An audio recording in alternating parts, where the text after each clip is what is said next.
In this episode of the Choose Hard podcast, I have trainer and coach from the Tailored Coaching Method team, Nick Love. Between Nick Love and Cody McBroom, we decided that this is going to be the McLovin series. Yes, that is a dad joke. I think it's funny. I hope you do too. But today, in all seriousness, this is going to be a really cool episode for you to listen to because I'm being extremely vulnerable with this episode of the podcast because I have run my body down. I train a lot. I have just grinded myself into the dirt with business and my professional life. There's been a lot that has gone down in the last couple of years for me that has just worn on me. I've been sleeping less than 6 hours a night for over a year straight, drinking. I can't even describe how much caffeine, but I'm going to admit how much caffeine I was drinking on this podcast. So I had some injuries and some scares and was like, I really need to focus on my health. So I started making some changes. I told Nick on my staff because he is the most passionate, knowledgeable, and experienced trainer we have and the industry has. Honestly, he's one of the top guys when it comes to this dude is just one, he's extremely smart with training, but two, he loves training. He embodies it. So you're going to feel that passion. And I actually asked him, I was like, dude, I need you to take over my training. I need your help. Please take over my training. We need to rebuild Boom Boom. And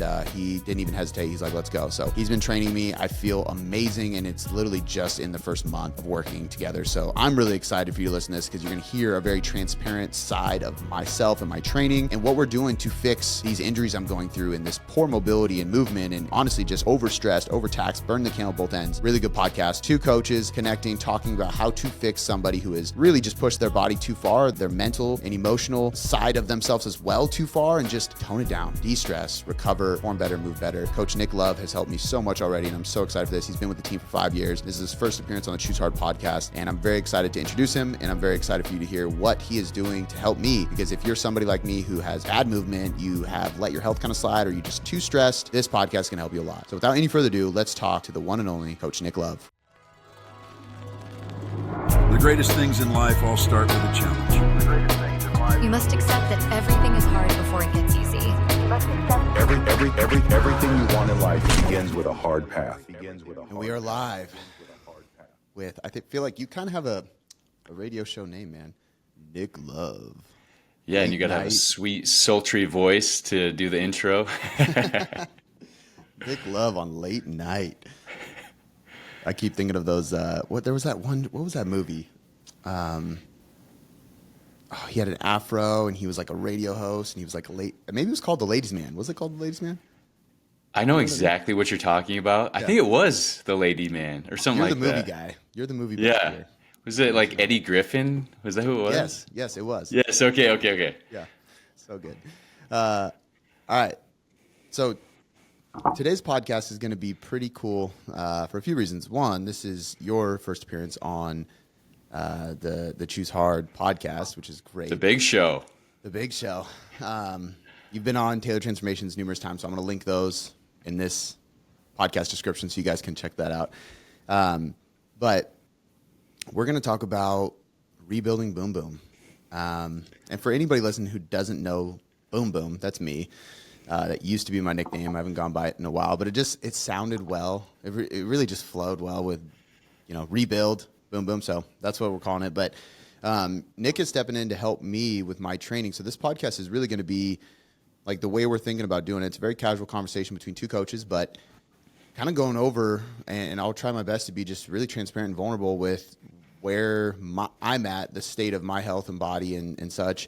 And then after we kind of lay the foundation of why we're even discussing this to begin with, we'll get into Nick's plan and like how he's coaching me because he's taken over my training and everything, which I'm loving, man.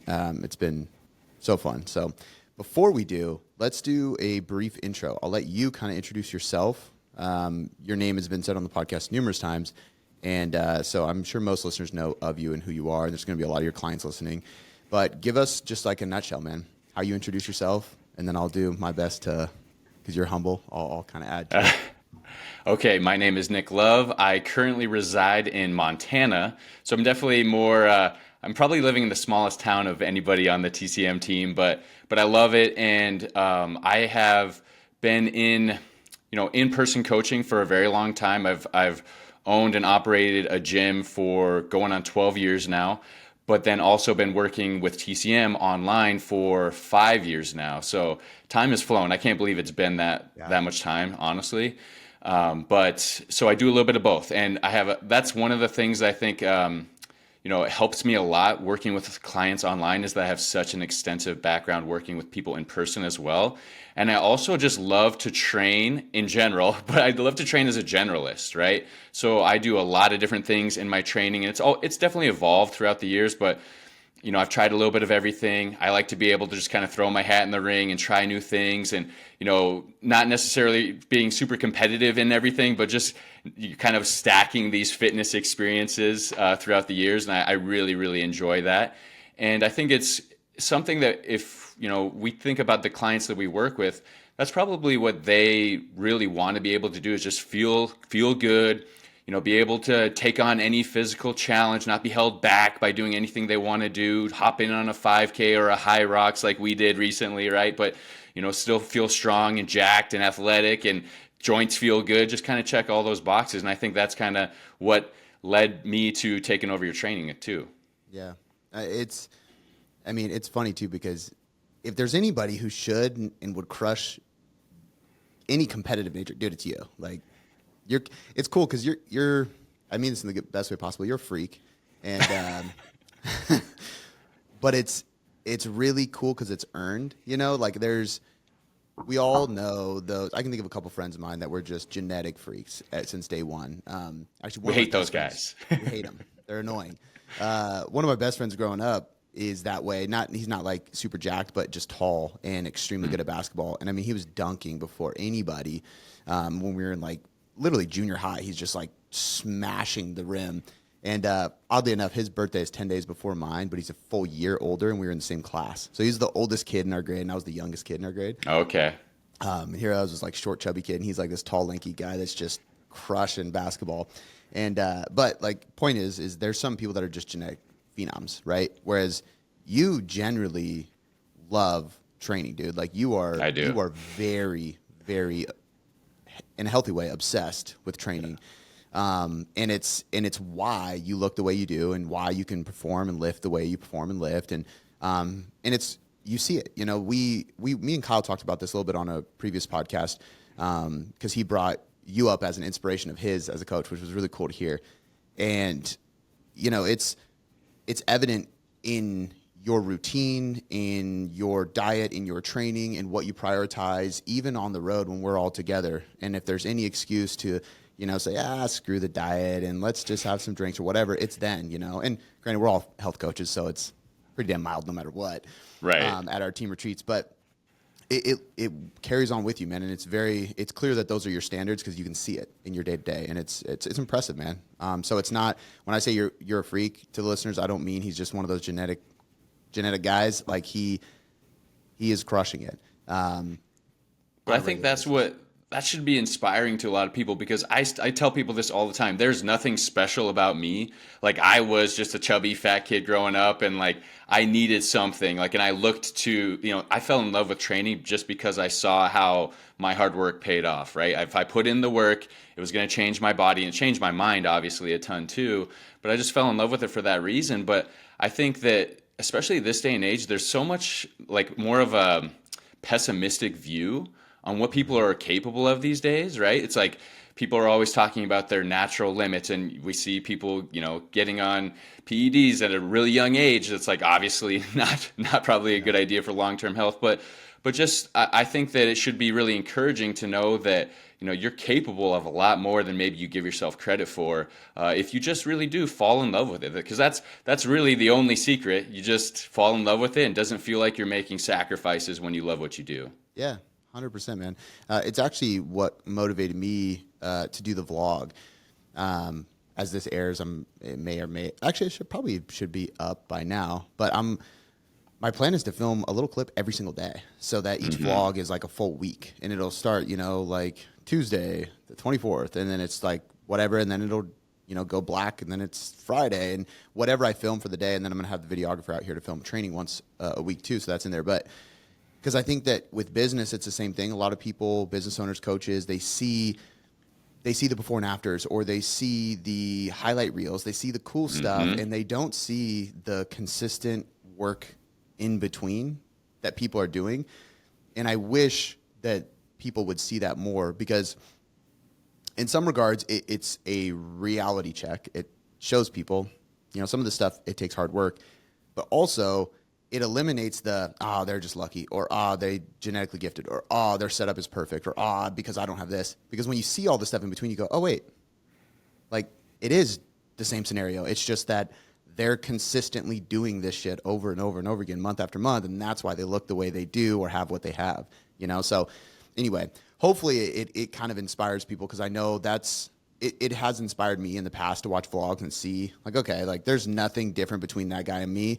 It's just he's 5 years ahead of me. That's the best part of those vlogs, I think, is it makes all these people that we look up to feel a little bit more human. Like we can relate to them. And I think about the people who are most successful with those vlogs, like C-Bum. Everybody loves C-Bum because, he's jacked. He's won the Olympia however many times. He's the GOAT. But, like, he cries on camera. Like, he shares his struggles. Like, when he's injured, like, and he's down in the dumps, he's sharing that stuff too. And when he feels like a zombie at the end of prep, like, you're seeing that stuff, and we can all relate to that. Yeah. And he has a lisp, and he's not fixing it. Hell yeah. I've heard him talk about that. He's like, I'm just not. He even has like products like, what is it, Thavage? Like, Thavage, yeah. Yeah. Instead of Savage, I'm like, that's dope. You know what I mean? You lean into it. Yeah, 100%. So, yeah. Okay, so Nick is a coach on the staff of Tailored Coaching Method. He will be helping me with some stuff in the Tailored Trainer, our app, as well in the future.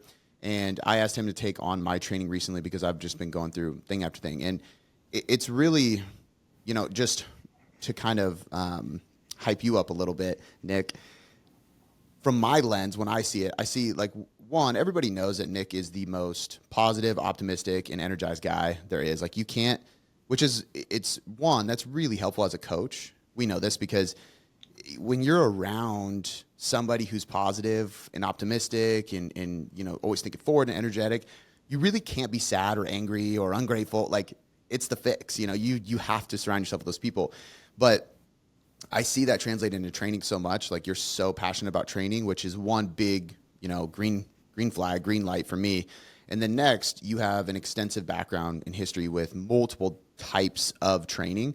You're always the first one to jump in on things when I'm like, hey, I'm going to do High Rocks. Who's in? You're immediately signing up. Like, it's been really cool to see that and to be a part of it and to watch you engage and really throw yourself into it. And the other thing I like is that my style of training, and you're the same way. I can train for purely physique. I can program for functional fitness, but like CrossFit style is definitely not that's a bit further in Olympic lifting.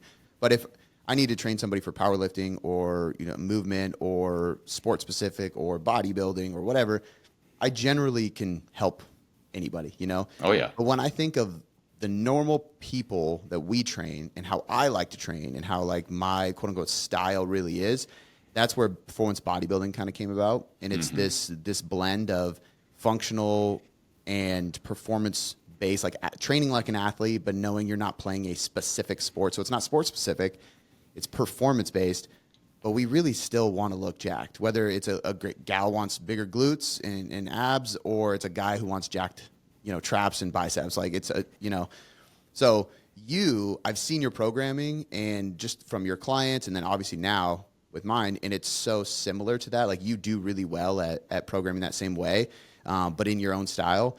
And that for me I love that, because that's how I love to train. And so when I came to you, I was like, just for the listeners to understand, I'm basically all banged up, and I need somebody to take over my training so that I'm not doing it and I'm accountable to somebody and there's like an external eye. And I was thinking about hiring a coach and everything, and I really thought about, I was like, man, Nick's doing more and more for the other coaches on staff. He's stepping up, taking over the training department of the company. I'm just gonna have this guy run me through the gambit, And of course, as expected, you're like, I'm all in. I jumped right on to that opportunity for sure. Well, and to me, the thing that you're describing is, I always look at it this way, like back in the day, like my favorite video game was Madden football, right? And you can create your own player, right? And you can, like, you'd mess around with the speed, the strength versus all this, and you only have so many units to increase the attributes or whatever. But like, I really do think you're right in that most of us, the people that we work with, you and I, like, we do like to train as a generalist. We like to be pretty good at everything. We don't necessarily have to be the best. And, there's definitely times where I think that, there's a base, right? Like maybe I think you've talked about it before, right? It's like maybe like we have a specific goal, 2/3 of your training volume is going to go towards that short term, like specific goal. And maybe we just we do minimum effective dose for other things, but it's going to change depending on what's going on, what we're preparing for. I know that when we were preparing for High Rocks, like I had to dial up like the endurance side quite a bit more than I had been doing, like the running for specifically, right? But then again, once I was done with that, I kind of dialed it back down. I'm like, I want to go lift some more weights. And it's like, it makes it really fun. I think that you basically, when you train this way, you have this endless like well to draw from to train fitness, because there's so many different characteristics that we can train. And I really do think that, people get a little bit bored sometimes if it's like, let's take bodybuilding, for instance.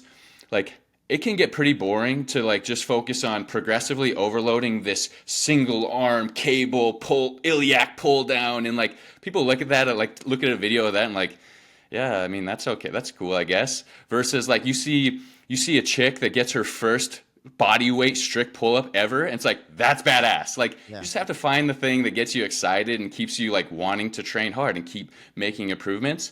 But like I said, I do think that it's fun also to be able to kind of move these dials up and down depending on what you're training for, what you can recover from, and maybe that includes a little bit more of the mobility work for us, like the making sure that we're building some more structural balance back in, because I know that even sometimes you can get stuck in these ruts and you're training bodybuilding and it's all the rage right now to make sure that we have tons of external stability, so we isolate the joints and like.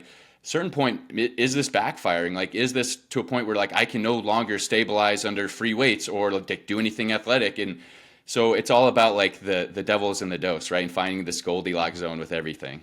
Yeah, 100%, dude. It's. I think the caveat is really, it just lies in the hypertrophy.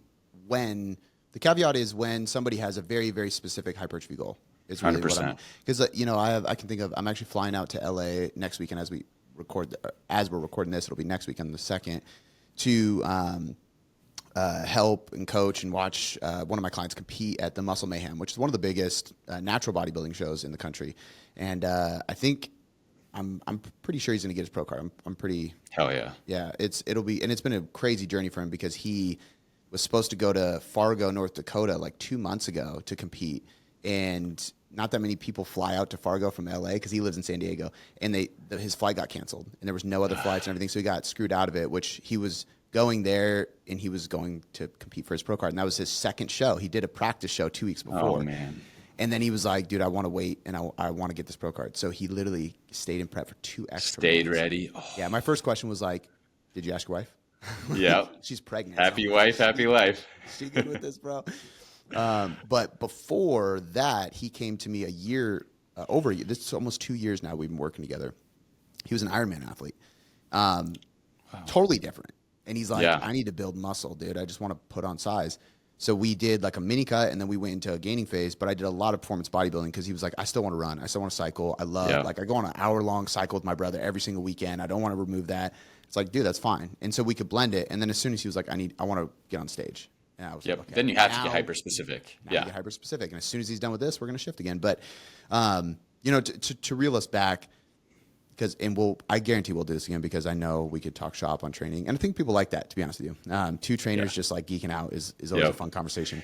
But for context for people, because I want to make sure that I think it makes this very relatable, and just me being vulnerable, I think it's important to really like understand where I was at right before I asked you. Essentially, when you guys came out to the meetup and we were starting to talk about this. Yeah. Because I started experiencing injuries, and it's been a crazy stressful year to year and a half. Probably the most stressful year to year and a half that I have ever had in business before. And we're going to hit 8 years in October, TailoredCoachingMethod, which is wild. Insane. I mean, Boom Performance is what it started as, obviously, but when I left the gym and started the company, it was going to be 8 years ago in October, which is nuts.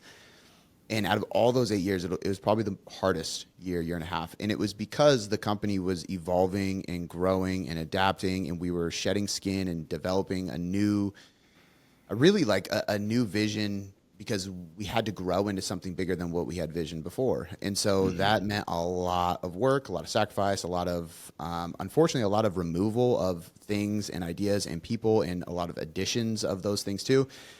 And it weighed on me. And it came at a time that was also just kind of crazy in my personal life. So I basically did what I naturally do as an entrepreneur. I just put the grind first above everything, you know? And so looking back at like my sleep tracker and stuff, which I ended up, this is bad, but I ended up stop tracking it because I didn't like the fact What that you it were kept seeing. telling me you're not getting enough sleep. But I was sleeping 5 hours a night, and I would get 6 some nights, but my average was never, it was always below 7, and it was always between like 5 and 6. If I like had nothing going on the weekend and I just slept until like 9 or 10 on one of the days, which is the latest I could possibly sleep in, then I would get that weekly average up closer to 7. But in general, 5 or 6 hours a night, every night. And man, this is crazy. I was drinking, and this is the cool part is like how different it's already feeling in just a short period of time. I would drink one of these a day. This is a Jocko Fuel. Shout out to Jocko, our sponsor. Choose hard. Coupon code gets you 20% off. And 3 rock stars in a single day. And I'd start my morning with 2 cups of coffee at home. Oh my God. I'd have a heart attack. I really would. It's a lot. And usually I don't do pre-workout because I was like, I feel like I just shouldn't, unless it was like non-stim. But man, 3 rock stars a day, 2 cups of coffee, and a Jocko Fuel all in the same day on 5 to 6 hours of sleep. And I personally, it's crazy because I've always been like, oh, like I can get away with sleep, right? As soon as I started shifting my sleep recently, and that's been like my 90-day goal since the beginning of Q2. What is this, Q3? 3, yeah. Yeah, crazy how fast the year goes. Q3. So it hasn't been that long, but that was one of my goals. Since the first day of this quarter, I was like, I'm going to sleep 7 hours a night, and I've only missed 2 nights the whole time. And it was honestly because I stayed up late, and then on a Saturday with Shannon or something, then Blakely woke me up earlier than normal on a Sunday, both times. And I was like, okay, I'm good with that. But bro, I literally just realized one day, because there was at the end of the week, the first week, there was a bunch of Rockstar left in the fridge. And I was like, oh, I didn't even notice. I don't need it anymore. Didn't drink as much. And I've only been drinking 1 cup of coffee in the morning because I drink a cup and I'm just working and doing stuff. And then I just realized I didn't fill up again, you know? Yeah. So it's been a game changer there. The craziest part too is I lost like 2 or 3 pounds in the first like week. And I think it was all just water retention from cortisol, dude. Because Shannon even said something to me. She was like almost like concerned, which there's nothing to be concerned about, but it's funny because she was like, what's going on with your leg? And I was like, what do you mean? She was like your calf is like the veins were just like crazy. Yeah. I was like, just veins like this. I have lean calves. And same with my forearms, dude. Forearms and calves, it just was like boom. And I didn't realize how much water I was holding because I was so stressed out. So both of those things, I was not doing any mobility whatsoever, no tissue work, nothing. I ended up hurting my back, which started with the stupidest thing. I was drying off out of the shower, and I kinked my neck, which we all do, random stuff like that. But I couldn't get it to just relax. And then I just went to show somebody in the gym, Lee, one of my training partners, just something real quick with a lighter weight, and it just lit me up, and my back was done. And I couldn't train legs for, it was like 6 weeks because my low back was so bad. I had to, at one point, Shannon came in the closet and put my socks on because she could hear me like moaning and grunting, trying to get them on. And I've never Did you play it off cool though? Like when you demoed the movement, you just like pretend like you weren't hurt, just kept going, walked into the other room and screamed. Yeah. Honestly, I have no ego now, and so no, I did it, and I literally it was one of those ones where it was kind of like a zinger, you know, and I did it. Yeah. And I looked at him, I was like, that felt weird. He's like, you good? I'm like, yeah, I'm fine. That was just kind of weird. And so then I just went about my training session. I was just like doing upper body that day, but I was doing like overhead press and weighted chin-ups and stuff. And the overhead press probably is what just lit it up. And I did a few sets, and then I was sitting down. I was like, yeah, dude, I'm done. And I let him finish, and I was like, I can't go. And so I was rehabbing that. And then weeks later, I finally started feeling better, and I was moving a sod cutter in the backyard, twisted, popped my rib out, which ended up bruising my, I think, iliacus quadrilaterissimus, I think is the muscle, but it's like lines up your spine. You have two on your paraspinals. Deep spinal muscle in there. Yeah. Helps with my diaphragm. So like breathing was hard, and I went and got adjusted, but he didn't get my rib back in. And so then I was really concerned because I thought he did. He said he did, and I was kind of worried. And then I went back Thursday and he popped it in. And it was like 9-day difference. But even today, the rotation is still hard because it takes weeks to recover from that. Yeah. And that was right after you guys left from the retreat. And so I already made the decision of like, I need to do something about this. But then we were going to start that week, and then you tweaked it again, so we had to push it back. Yeah, exactly. And so that was, for me, truthfully, the moment for me was the socks. When Shannon walked in because she could hear me grunting and like had to be like, Cody, give me the sock. Yeah. And I was just like just embarrassed and just like, I'm the fitness guy. Like, what is going on, you know?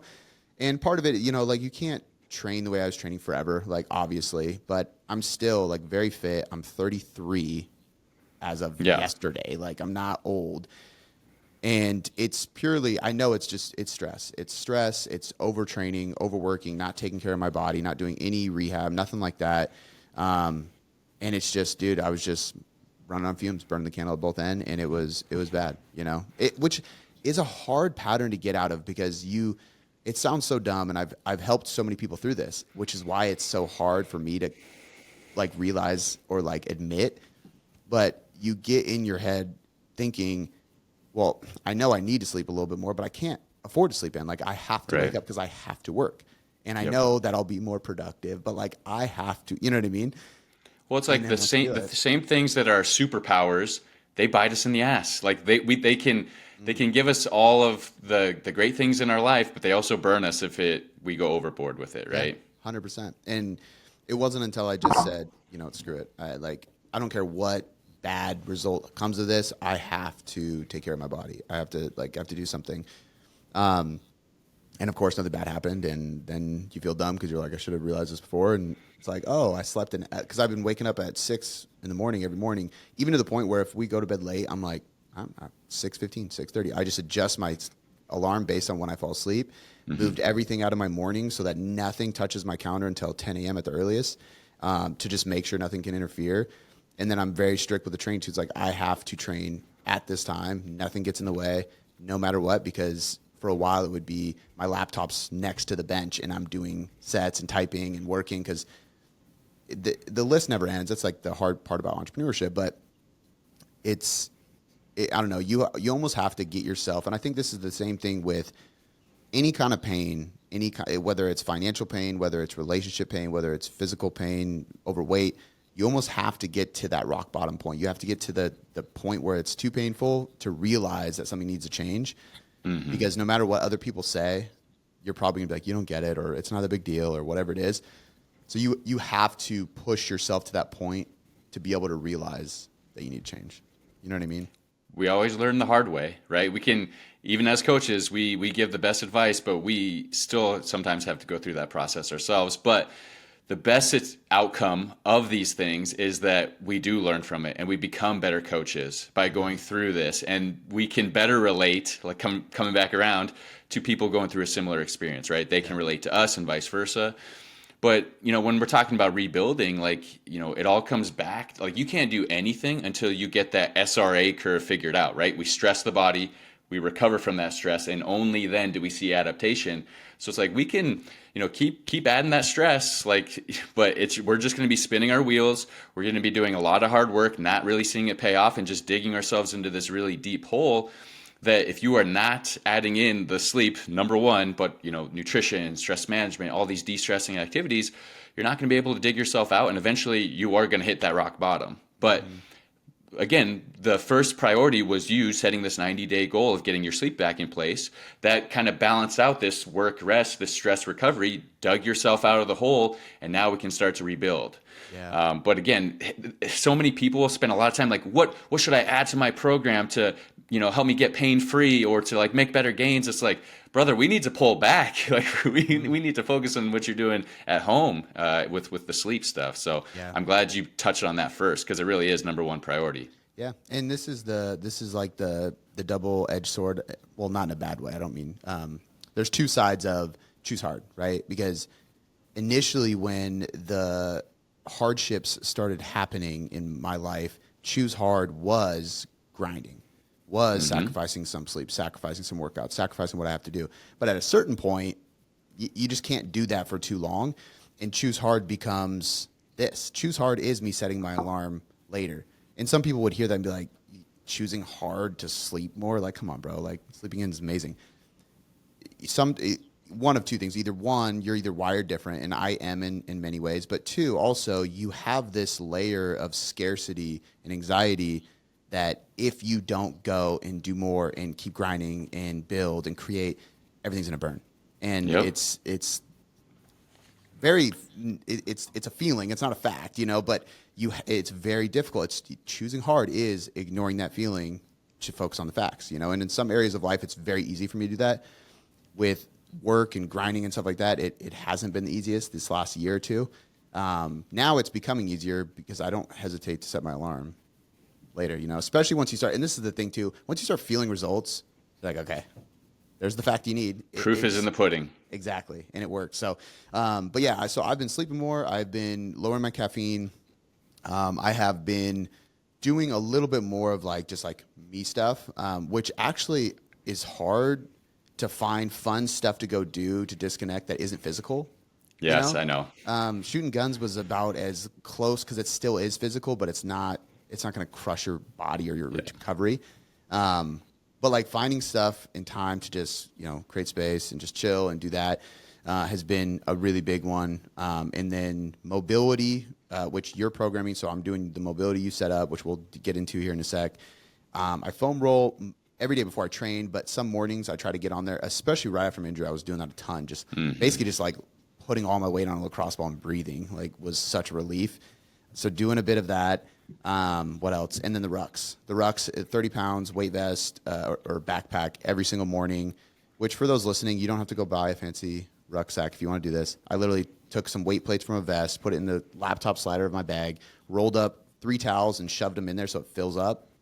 Rucksack. Yep. And I didn't have to go pay $200, Dude, the price on those things. It's crazy. I was going to buy I one. get it. And I was like, I can't justify that. Yeah, no. But that's been good for my core, good for, honestly, just moving in the morning is really helpful. So that helps me. Setting up a little challenge for myself, 100 days of walking has been good. But that's kind of what I implement. And then I reached out to you. So if you want to kind of first, what was your first thoughts of, okay, me, let's be honest, me really well and the gist of it. But even at the time, maybe I wasn't fully transparent about it because I'm not going to, I wasn't going to share to everybody, especially those I'm leading, hey, I'm breaking down because I'm going to make shit happen no matter what. But when I go home or when I'm in the gym, I'm just in pain and I can hide that from people, And so you didn't know all that at first, but what were your first thoughts of what you wanted to do? Yeah, like you said, I didn't know the full picture until I think we were in person. And then you were telling me the stuff with the socks, you were wearing the brace, right? Sometimes when you had to stand for too long and okay, it's we're not just going to go from 0 to 100, throw Cody into the deep end, and figure it out type of thing. It is this graded exposure, right? So you did a phenomenal job of starting really low barrier to entry. I'm just trying to lay on a foam roller and get my breathing mechanics in good place. I'm down regulating my nervous system to kind of de-stress a little bit, just desensitizing that area. And then I'm getting in just very easy movement. Motion is lotion in a lot of cases with stuff like that, right? I think that one of the, Kelly Starrett talks about it all the time. One of the first recommendations he gives to anyone in back pain is hit 15,000 steps per day and then come back and talk to me. It's makes sense. Yeah. But so again, your graded exposure. Now we're mastering the art of showing up, and then we build intensity from there. So once we were able to actually get into the gym. Now I did want to make sure we were checking out we did a little mobility screen, right? We saw where maybe you were restricted, what was causing the flare-ups. And I think we discovered it was more extension based through your spine, definitely rotation. So those are things we kept in mind as we put together the program. But I still wanted you to kind of have look at the program and get excited about it too. You know what I mean? It's it was something that you were still going to be able to push hard, but you had some constraints in there that were going to prevent you from blowing things up, right? Yeah. So one of my favorite ways to do this is, especially with my general population clients is like a lot of people, like you're disciplined and you will sit down and you'll do that mobility work. You do in the morning, you do before bed, that type of stuff.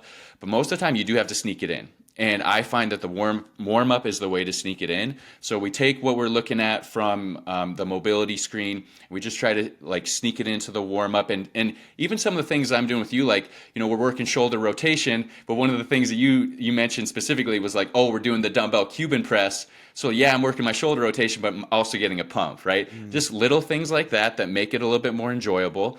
And again, it's warming them up, it's preparing for the movement, but I'm also getting in just this, like extra exposure to these positions that either we're immobile at, we don't have stability in, and we're going to then be able to, open up those areas and then go and strengthen them later on, potentially, right? And it's like some of it's not crazy either. Like we did the neutral bar bench press, which puts you in a more of like externally rotated, better shoulder position. You could still like rep it out and feel, have a nice little pump sesh there. Mm-hmm. We're trying to work on the rotation of your spine. So yeah, we'll do stuff in the warm-ups with like that kettlebell windmill, for instance. But that's kind of just like getting some exposure. But then we go and load it up with a single arm row, right? Like practicing anti-rotation. We're doing lots of unilateral stuff. So I think a lot of it comes down to making sure that, yes, we are always pushing the limits of what you're capable of in terms of like introducing you into new ranges of motion, introducing you into like these stability challenges. And we do that early on, right? So it's kind of like the training session kind of goes like, we warm up, we kind of challenge you from a stability standpoint and a skill standpoint. But then as the workout goes on, we remove some of those constraints and we let you just push. We let you just go in and finish and get a pump. And I think that's like a really good way to get the best of all worlds there, while still, feel like you're training hard and healing, recovering, and improving too. Well, and I think too, like a big thing from a coach's lens is like, what does the person enjoy?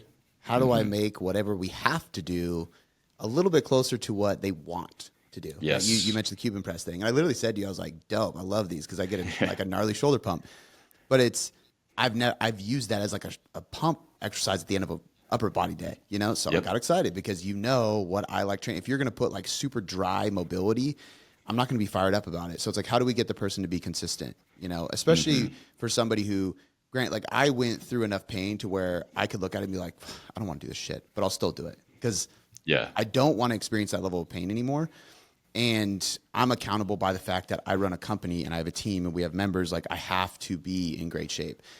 But I think though, most people though, like even you, myself included, because I've been there, I'm really good about like using discipline and doing that mobility shit when I'm hurt. But as soon as I'm feeling better, it goes out again. Like, and I just go back to, skipping the warm ups or skipping the boring mobility stuff. And it's like, so having just something that it doesn't take all day to do, it's 5 to 10 minutes, and then you can get into the fun stuff too. Yeah. Well, and that's just, that echoes the point too of like, for those who don't have a serious injury, but we know they don't move well, so they probably will get one if they don't do this stuff. Making it fun like this is such a big key, And I know for me, one of the reasons, because I've done that too, where I get a little like aches or pains or tweaks, and I start doing mobility, it gets better, and then I stop. I think the fact that I was finally like, I can train legs again, and then I hurt myself again, I was like, okay.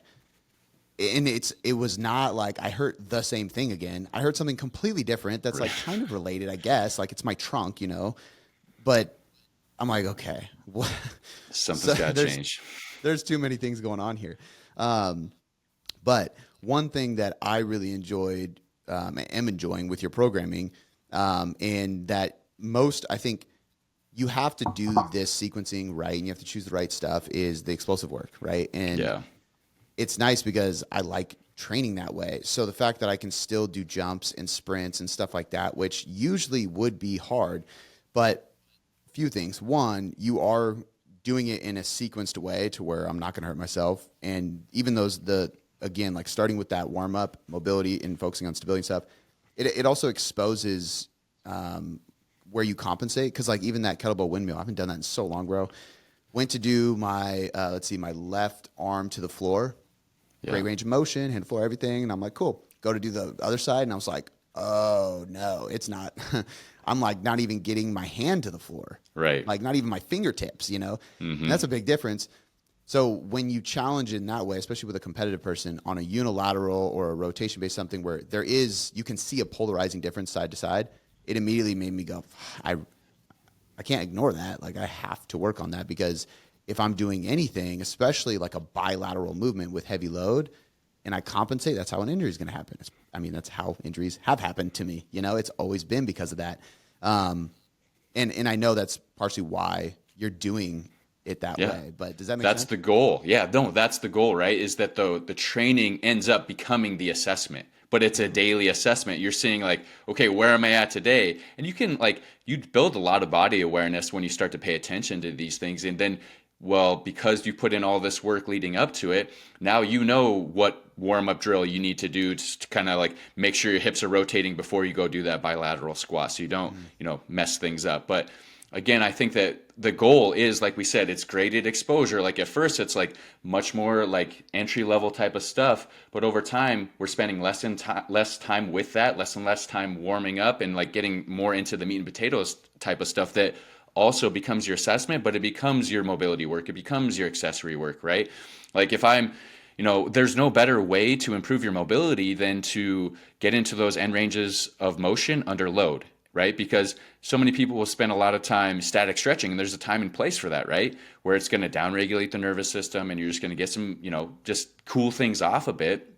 But if that's all you ever do, I really don't think you're going to make a ton of long-term improvements. But if you bring in that neurological component where you're going into those end ranges of motion, you're contracting your muscles and you're teaching your brain, hey, it's safe to go here again. We're strong. Like that's how you get past that, like that middle zone, like I'm hurt and I'm back to 100%. Like what's the bridge there? I think that is the key. And so you could do that with just simple stuff like we're doing, right? Like certain movements, we're controlling the eccentric, we're pausing in the bottom. Like it's a natural constraint that's going to limit the weight that you use, but it's also, again, bringing in that neurological component that makes that mobility stick. Does that make sense? Yeah, I love that you said the training is the assessment and you assess daily. Like that's cool. That's a really good line.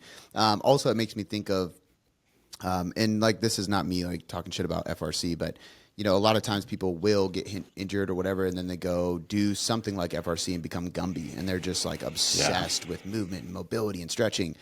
And it's like, cool, you can get your elbows to the floor in a hamstring stretch, and then you go to grab a light barbell RDL and you pull something. Yeah, it's different.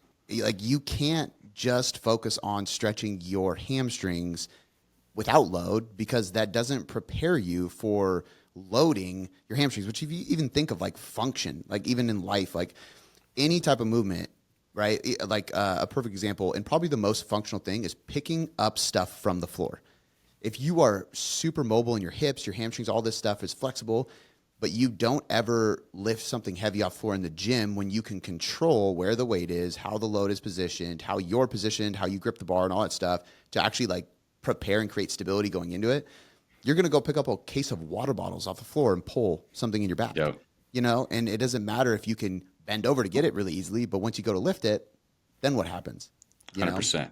I mean, it's specificity, right? Training specificity. So like you're going to get really good at doing those, cars and pails and rails and all these things, right? Like that's great if that's like what you want to do. But if you want to, be an athlete, you want to lift heavy weights, like there's a certain amount of like training specificity that just needs to be there. And it comes down to not just being able to get into those ranges of motion, but can you do it under load? Do you have like movement patterns ingrained? Are you stable in those positions? Like people don't always take that into account, but it feels good at first, right? Like when they're coming back from injury or whatever, and that's okay. It can be something that is one of those first things you do on the way back, but you have to graduate to more and more challenge. Yeah, 100%. And at the end of the day, yoga, FRC, all it doesn't build muscle, it doesn't build strength, and so you have to expose yourself to load and tension. Okay, so the thing I was starting to talk about too was the explosive stuff, which I really love, especially because, and I'm just going to give a little teaser here, because by the time this airs, because we're on point with our podcasting schedule. This will air. The community is going to be up and going and everything. So hell yeah. The Tailored Coaching community is going to be thriving, and you can check that out, tailored-coaching.com/community. I'll put a link in the description. But I think by the time this comes out, we should also be really starting to put some feelers in for the Tailored Coaching Combine, because that's what, like in my mind, that's what I'm training for right now. And I've been talking about this to people because I've wanted to do something like this, but the idea of the NFL Combine is always super cool. It's like this physical fitness test for NFL players, but there's standards. 225 pounds on the bar, as many reps you can.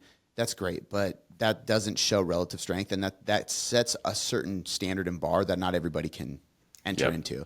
So what we're going to do is something different. It'll be body weight on the bar, as many reps as you can, right? Because now it's relative to you. A broad jump, max chin-ups. Like, we're going to have like a whole curriculum, and we're going to be training people in this group for that.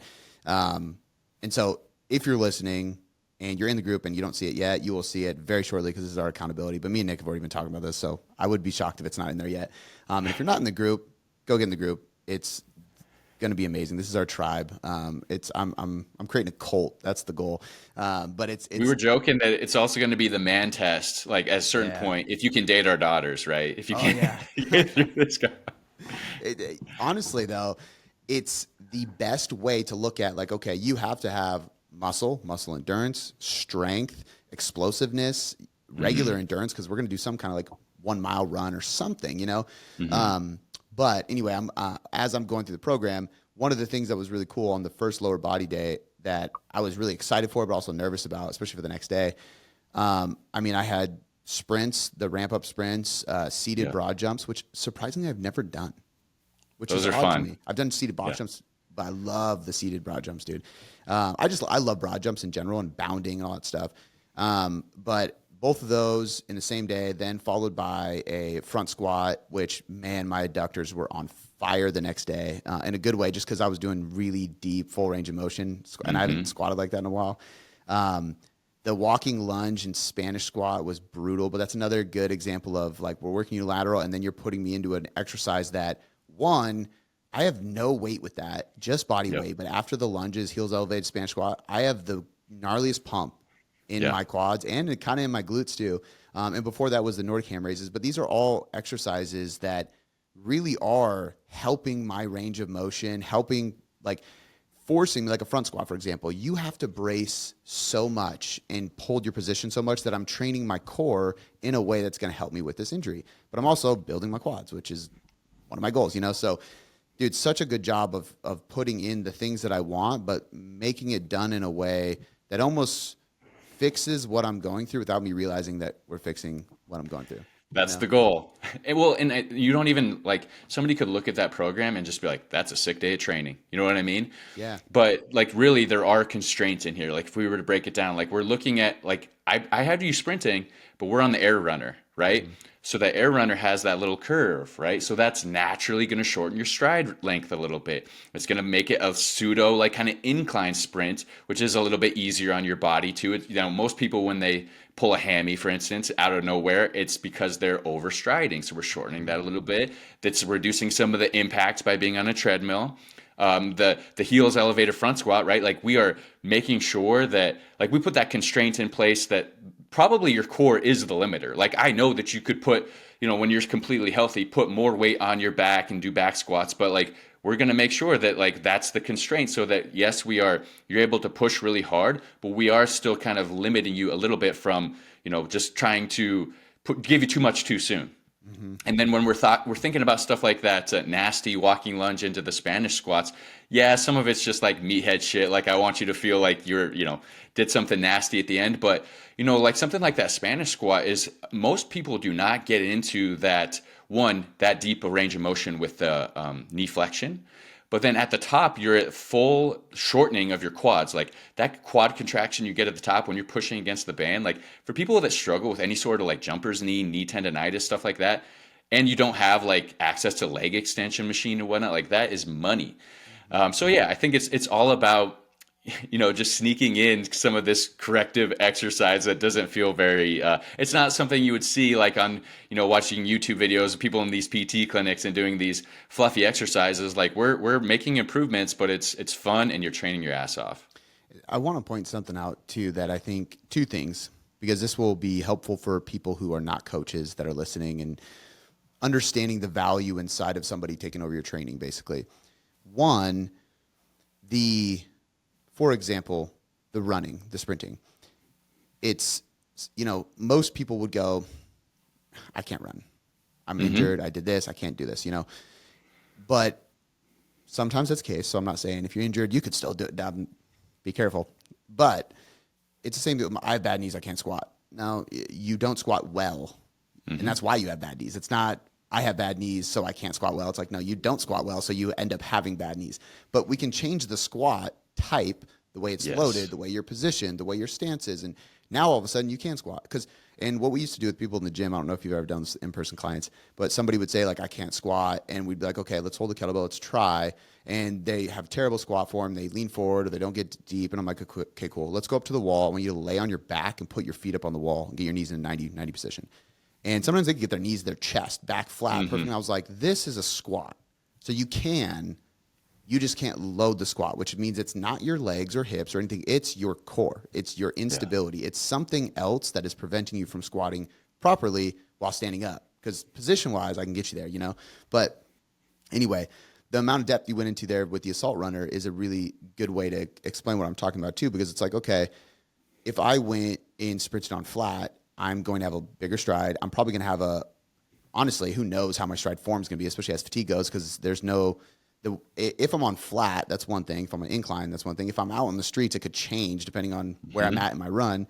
And with the assault runner, we can control that. That's a standardized aspect of that runner that allows us to guarantee it's the same each time.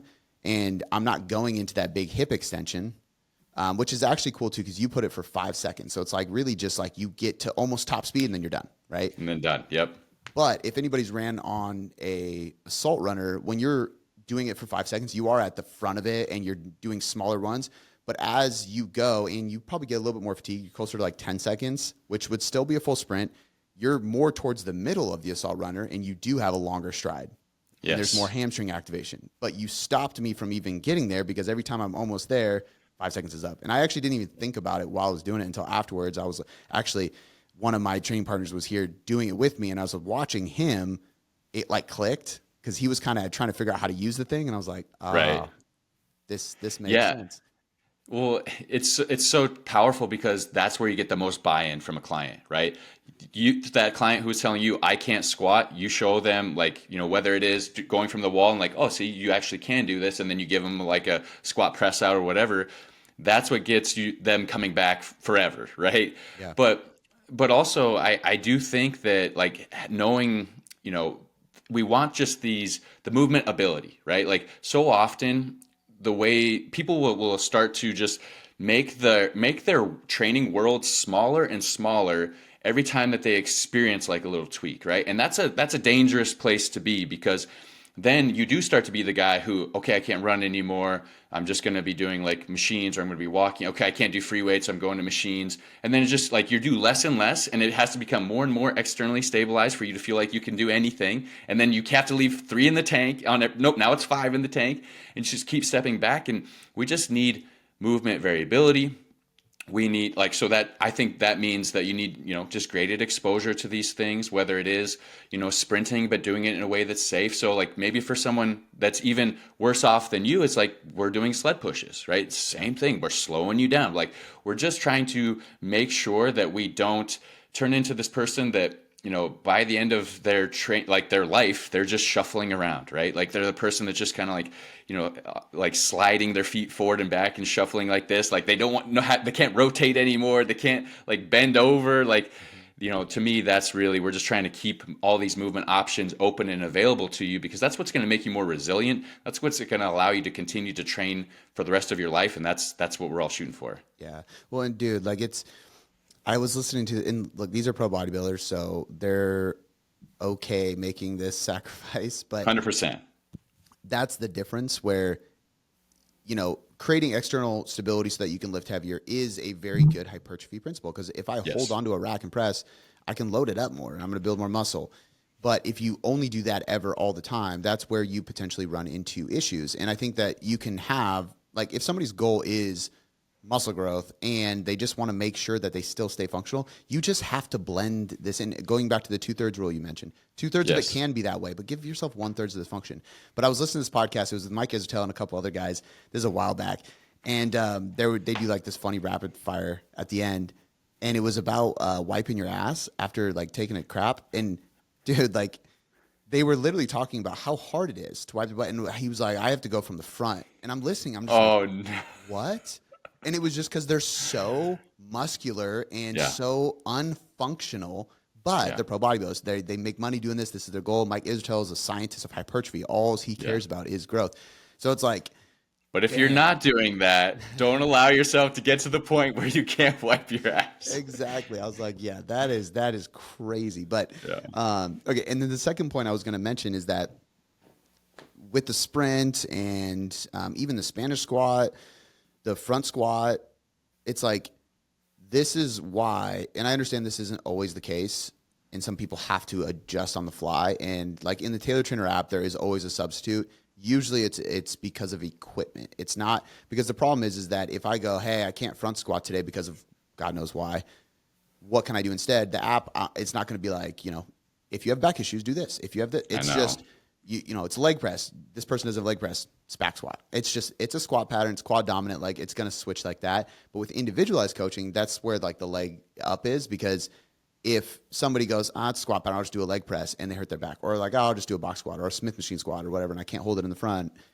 That's where an issue is created, right? So like not all exercises are created equal. And then also you have me going from this to this to this to this. Not all exercises can be flipped around. And that's another thing. Right. Do. And so if you're just blindly following a program, you really have to listen to what we're talking about and understand how this goes if you're not going to hire a coach, because that's how people keep getting hurt or they don't fix it, is because they're like, it's a squat is a squat. No, it's not. And depending on who you are, like a front squat is different for some people than others, and especially back squats. Like for some people, they are extremely glute dominant, very hip dominant. And the moment you load up too heavy, your low back is very vulnerable. For some people, it is like, we know like the classic Asian Olympic lifter that just has the most, like, I'm jealous of their squat. It's perfect.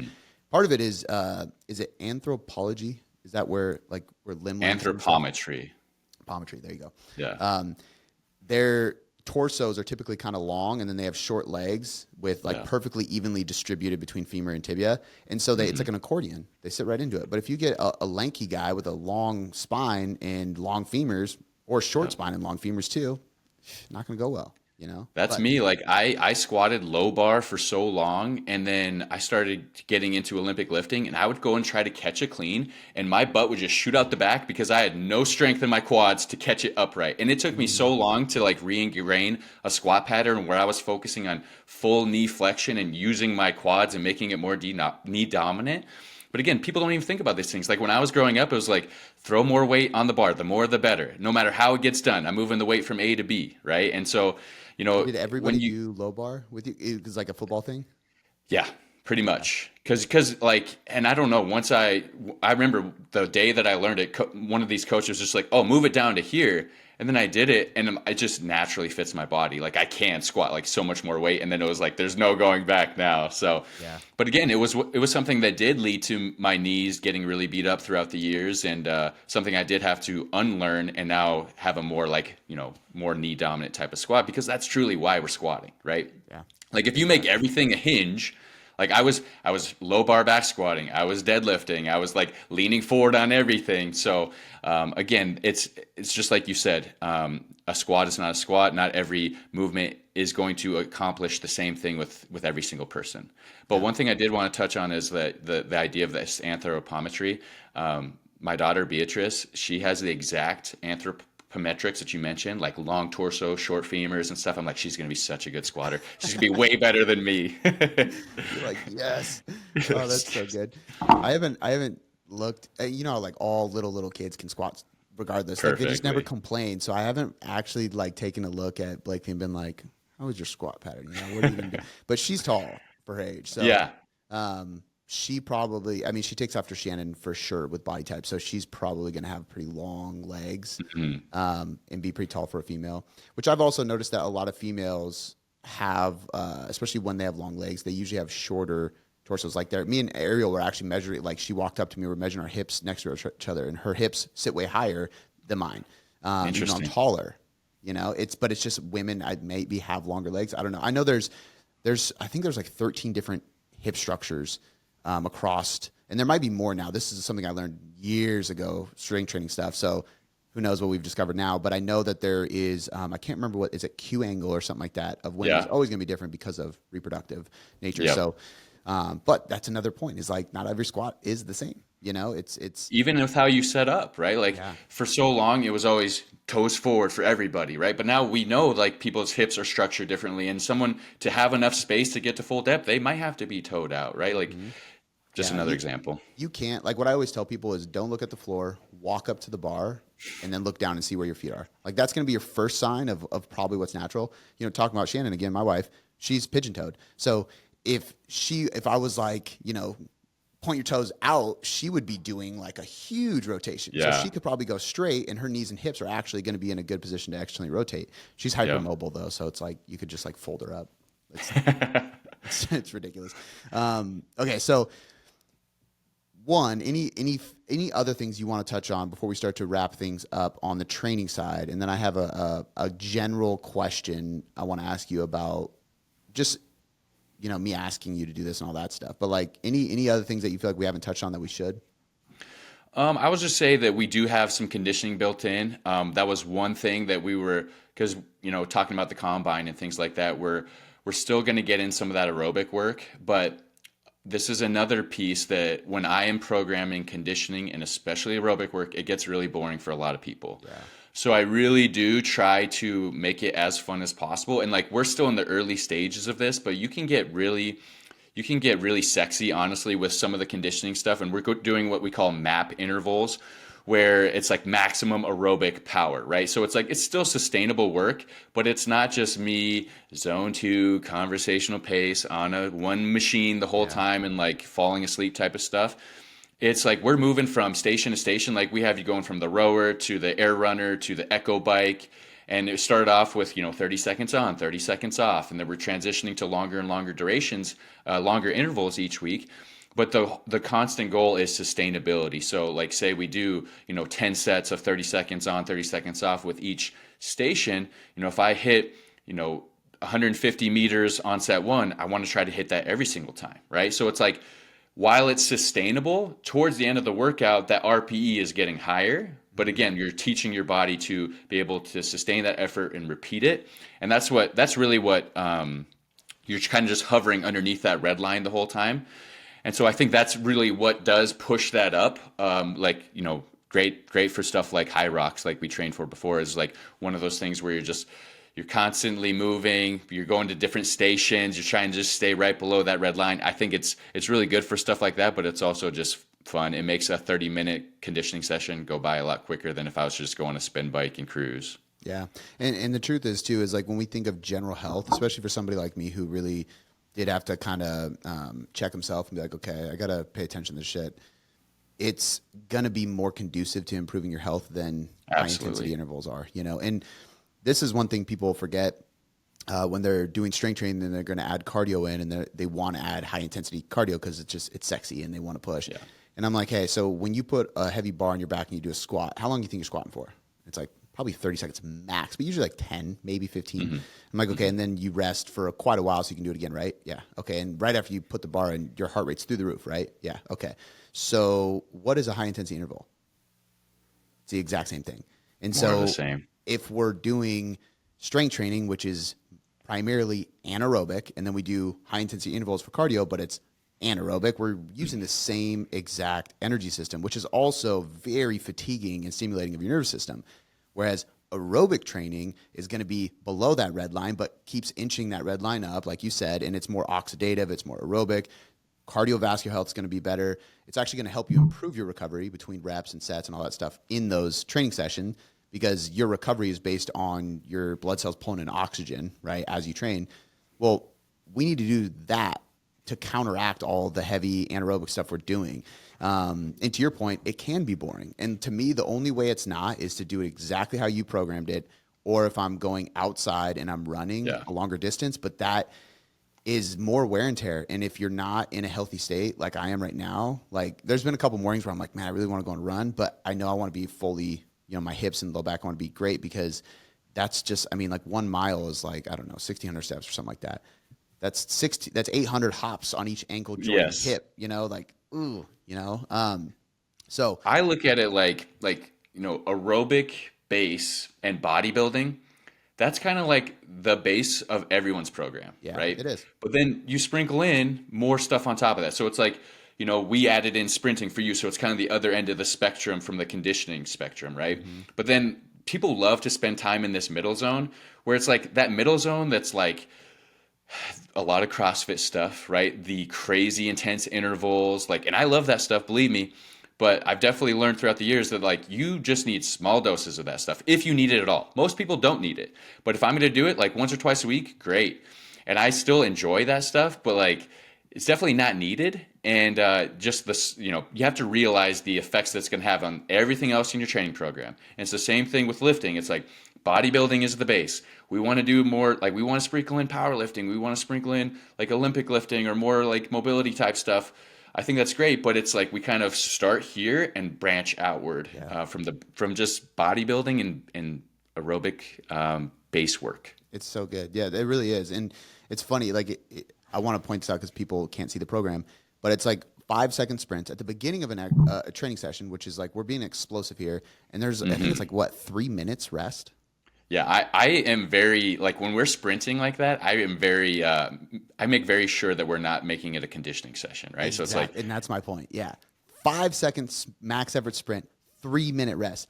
I didn't read it and go, what the fuck is it? I understood. It was fine. Yeah. But I know a lot of people would read that, especially if they're not a coach, and especially in the sports performance world, they'd be like, why? I'm ready before then. You might think you are, but you're not.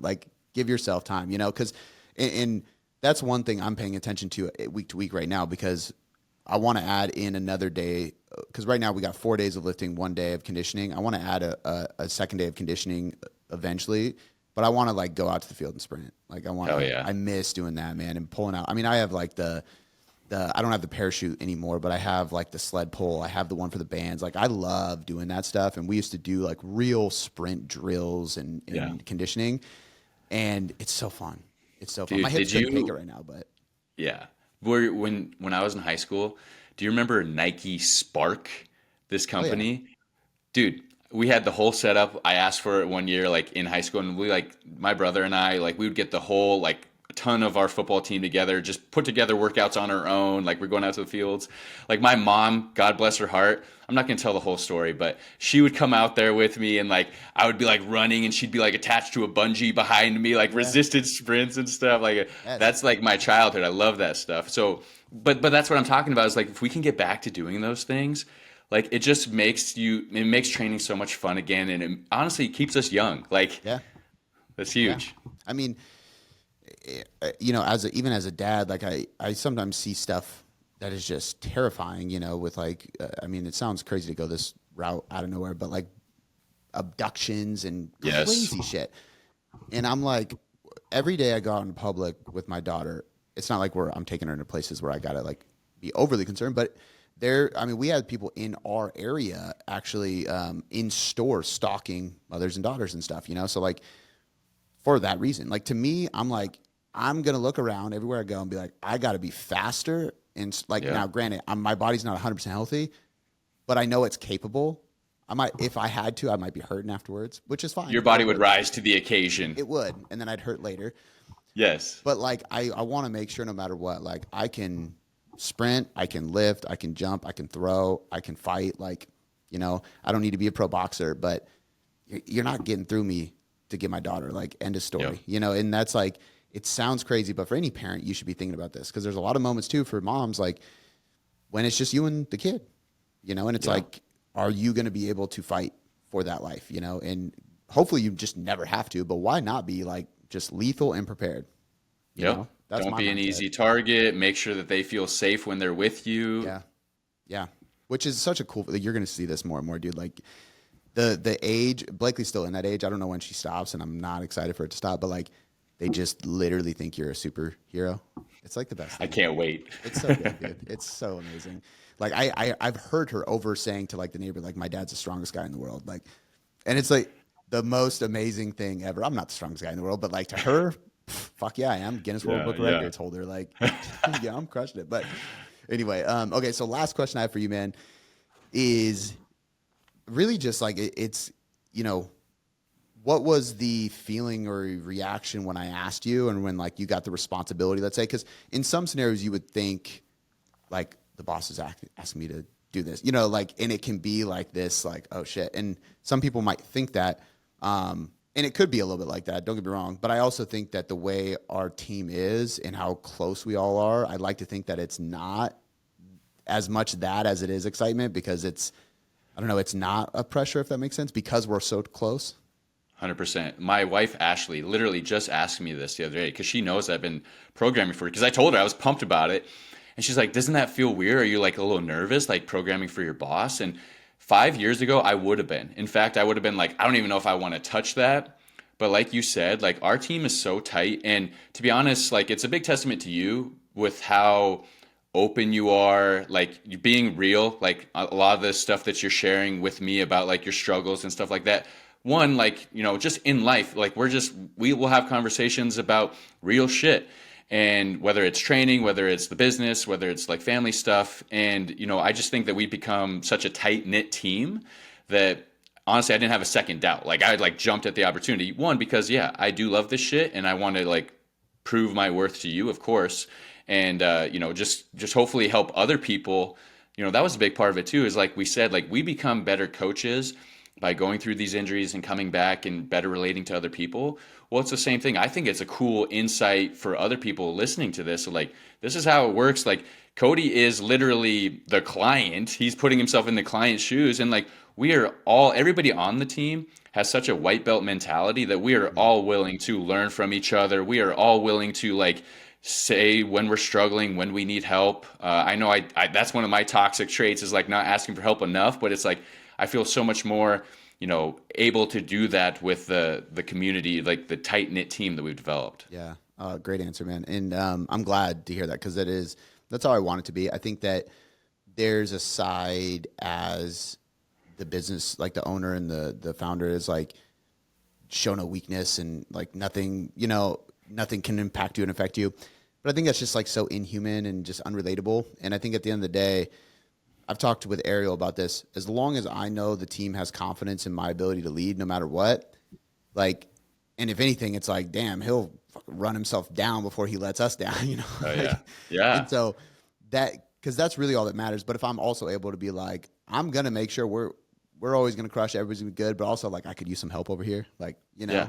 Well, and I think this is one of the great parts about coaching is it frees you up to not have to worry about it. Like you can just walk into the gym, you be an athlete, like you have your plan, you follow it, and then you're not thinking about this stuff anymore. You're freeing up that mental bandwidth to take on other, you know, high priority items in your life. And that's what we do for our clients too, is like once they walk through the doors of the gym, the rest is taken care of. Yeah. Yeah. So good, man. Okay. We're going to wrap it up there. I feel like we should do some kind of like training Q&A in the future, just because whenever we're together, we do this too. We can just talk shop on this stuff forever. But I'm going to link some of the episodes Nick has done in the description of this podcast. I will link his Instagram in this podcast description as well, and anything else we have on him. Nick is really like grabbing and taking control and really leading from the front with the training development of the company. It's been so cool to watch. And honestly, it's amazing because to your point, like having your help just allows us to level up that side of tailored coaching so much. And so, for example, inside the community, if you guys are interested or if you're already in there, there is a whole entire training course of like how to design your training, how to build it out. You get our help inside of the group as well.